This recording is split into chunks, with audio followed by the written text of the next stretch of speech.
In tonight's video, we're diving into 3 real hotels across the US that are known for their disturbing paranormal activity. These stories aren't urban legends. They're personal accounts from people who lived through it. A thrill-seeking traveler, 2 ghost hunters with more confidence than caution, and an ex-employee who walked out and never looked back. Let's get into it. Our first story takes us to Bisbee, Arizona, an old mining town tucked away in the Mule Mountains.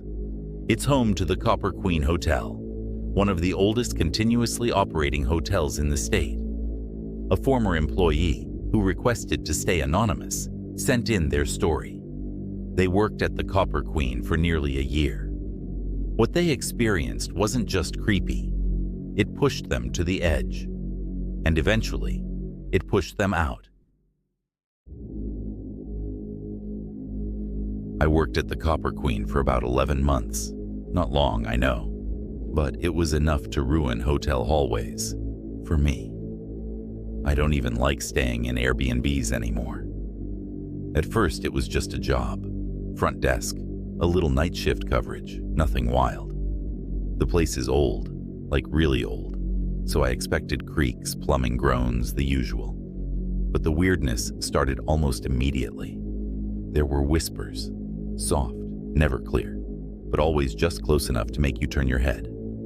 I thought it was my imagination at first, but guests would mention it too. Who was talking outside our door last night? Why does the hallway sound like it's breathing? I never had answers. There's this grand staircase in the center of the hotel.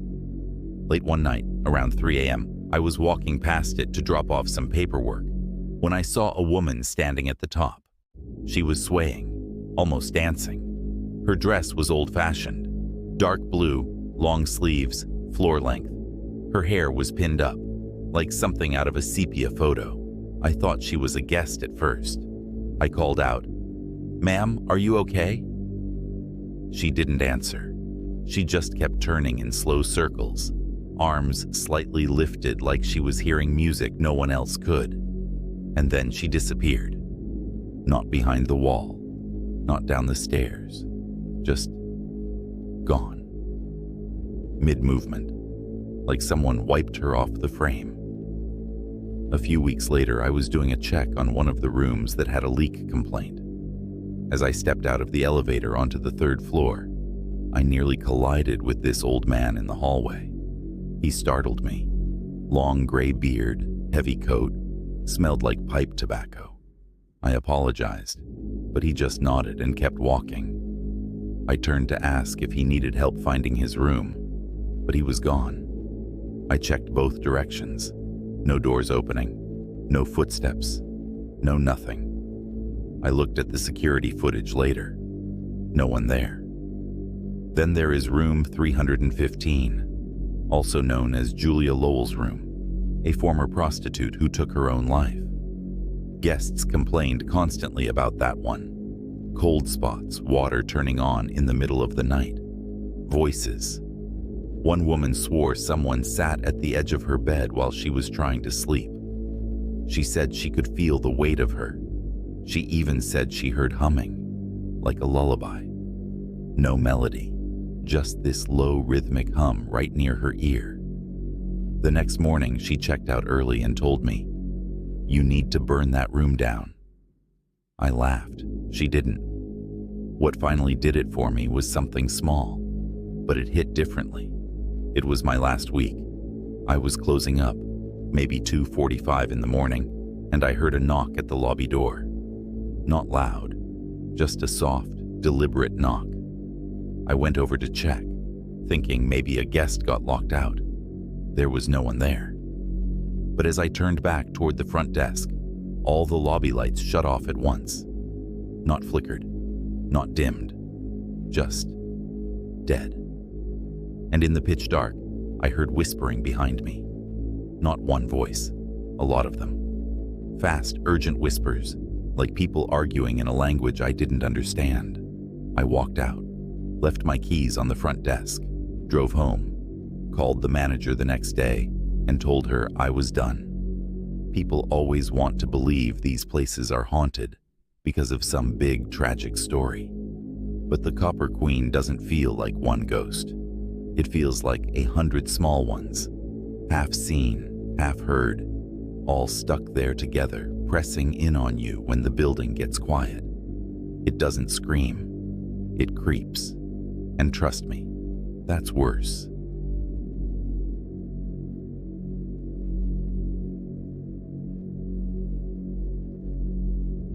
This story was sent in by Jenna, a viewer from Oregon, who deliberately booked one of the most haunted rooms in California. Room 3327 at the Hotel del Coronado is tied to the tragic death of Kate Morgan, a young woman who checked in alone over a century ago and never left. Jenna wanted to see if the ghost stories were real. She didn't expect to leave convinced. I'm a skeptic.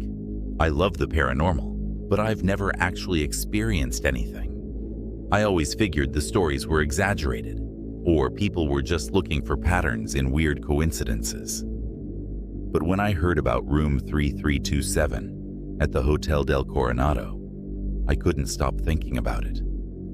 A woman named Kate Morgan died there in 1892. People say she was waiting for a lover who never showed. The official cause was suicide, but even back then, people thought there was more to the story. The first night felt heavy, not scary, just strange, like the energy was different in that room. I had this constant pressure in my chest, like anxiety, but I wasn't anxious. It didn't make sense. At one point, I swore I heard whispering, but it could have been someone in the hall. Could have been. The second night, things escalated. I woke up around 3:24 a.m. to the phone ringing. It scared the hell out of me, because the room was dead silent before that. I picked it up. Just static. No voice, no breathing. Just that weird, faint crackle. I said, "Hello?" twice, then hung up. Not even a minute later, the phone rang again. Same thing. This time I unplugged it from the wall. No way was I playing into that cliché horror trope. I laid back down, but I couldn't fall asleep. I kept feeling like someone was standing near the edge of the bed. That buzzing, charged feeling, like when someone walks up behind you. Maybe 20 minutes later, the bathroom light flicked on by itself. I froze. The door was still wide open, and I could see the light pouring out. Then the faucet turned on. Just full blast, like someone had slammed the handle down. I got out of bed slowly, heart pounding. I walked into the bathroom, and I swear to you, I saw a woman in the mirror, behind me, just for a second, wearing black. When I turned around, the room was empty, but there was a single strand of long black hair on the sink. I'm blonde. I was staying alone. That should have been it. That should have been the moment I grabbed my things and left. I got what I came for, but I was frozen. I went back to bed, turned on the TV for some noise, and then, right as I was starting to drift off, the bathroom door slammed shut. Hard. I jumped up so fast I nearly fell. I thought someone had broken in. I ran to the door and threw it open. No one there. The water was off. The light was off. But the mirror was fogged over. Just the mirror. Not the rest of the room. I barely slept after that. I sat in the armchair with the TV on and waited for the sun to come up. When I went to check out that morning, I didn't even bring up what happened. But the guy at the front desk looked at my room number and raised his eyebrows. He said, "Room 3327, huh? Did you get any late night calls?" Do I believe in ghosts now? Yeah, I do. I went to the Hotel del Coronado looking for a story, and I think Kate Morgan gave me one.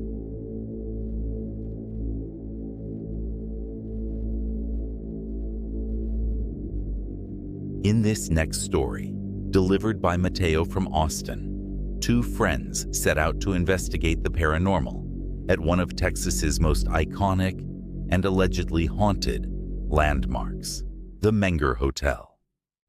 Located adjacent to the Alamo on its original battlefield grounds, the hotel has long drawn ghost hunters. Mateo and his friend brought all their gear, only to face something far more unsettling than they ever expected. My best friend and I are the kind of people who get excited by things most people would run from. Paranormal stuff, ghost towns, abandoned hospitals, you name it, we've probably filmed it. We brought all our gear to the Menger Hotel. EMF readers, voice recorders, a thermal cam, and even a spirit box. We were ready. The place is practically part of the Alamo battlefield. If there were ever a place to find lingering spirits, it's here. I've read plenty of stories, some saying they have experienced the paranormal, and some saying the hotel is overhyped, but we needed to see for ourselves. We checked in, got a corner room on the 3rd floor, and started recording right away. Everything about that hotel felt preserved. Not just old, but like the building remembered everything. First night. It begins. Around midnight, we were walking the hallway with the EMF reader when it started pulsing near the stairwell. Green, then orange, then full red. No electrical panels nearby, nothing that should have triggered it. At the same time, we heard a faint thump from down the hall, then giggling. High-pitched, brief. We sprinted down the hallway, thinking maybe it was a prank. But it was empty. No doors opening. No footsteps. Just this cold, dead air. Honestly, we were hyped. This is what we came for. We decided to run a spirit box session in our room around 2:30 a.m. The first few minutes were static and more static. And then, clear as day, we heard, "Don't look." That stopped us cold. A few seconds later, he sees you. The lights in the bathroom flickered. The closet creaked open about 6 inches, real slow. We looked at each other, both wide-eyed, and I remember actually laughing nervously like, okay, we're in it now. We went out into the hallway again to do a thermal sweep. That's when we saw it. A heat signature. Child-sized, just outside room 310, standing perfectly still. When we turned the corner, it wasn't there. But the sound of footsteps started again, sprinting back and forth, floorboards creaking under fast little feet. And then, just as we were about to head back into our room, a door 2 rooms down slammed shut so hard, we jumped. But when we ran to check, the room door was now cracked open and was empty, completely unoccupied. I'm not going to lie, my friend was starting to feel sick, said it felt like something was pressing on his chest. I felt it too, like the hotel was getting heavier around us. We tried to sleep, but gave up around 4. I sat up, facing the window, scrolling through the spirit box audio, and that's when I saw him. A little boy, pale, wearing suspenders and a white button-up, maybe 6 or 7. He was standing in front of the window, facing us. I thought it was a trick of the light, until he smiled. But it wasn't a kid's smile. It was this thin, unsettling stretch, like he was trying to mimic what smiling should look like. I couldn't even speak. I just stared.